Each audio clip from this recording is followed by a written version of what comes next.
నేను కృష్ణారు ఫస్ట్ లైన్లో ఉంటాను. మన స్టేట్కు పట్టిన శనిగ్రహం అట్లాంటిది. రాజధాని లేని రాష్ట్రం అంటే ఆంధ్రప్రదేశే. డ్రగ్స్ మన ఏపీలో కాబట్టినంత దొరుకుతుంది.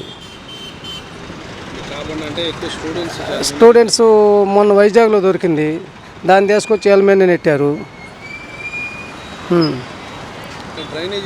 డ్రైనేజీ వ్యవస్థ ఏమంత బాగలేదండి. రోడ్లు కూడా అంతంత మాత్రం, రోడ్లు కూడా ఏమీ బాగలేవు. ఆంధ్రప్రదేశ్లో ఎక్కడ చూసినా గుంతలమయమే. అన్ఎంప్లాయ్మెంటు ఏమి లేవండి. ఉద్యోగాలు ఈ 5 ఇయర్స్లో ఎక్కడన్నా ఎవరికన్నా ఒక్కరికి కూడా ఎవరికి ఉద్యోగాలు వచ్చిన పరిస్థితి లేదు. ఎక్కడుంది ఈ జగన్మోహన్ రెడ్డి గవర్నమెంట్లో? ఎక్కడ ఏ ఉద్యోగాలు రాలేదు. ఏముంది? ఏ ఫ్యాక్టరీ ఉంది ఇక్కడ? ఏ ఫ్యాక్టరీ వచ్చినా లంచాలతో తరిమేయటమేగా. వాళ్ళు ఎవరు ఉండట్లేదుగా. పెమ్మసాని చంద్రశేఖర్ వస్తే బాగానే ఉంటుందండి. చేయగల సత్తా ఉంది. ఒకసారి గతంలో మన గల్లా జయదేవ్ గారు బాగానే చేశారు కదా.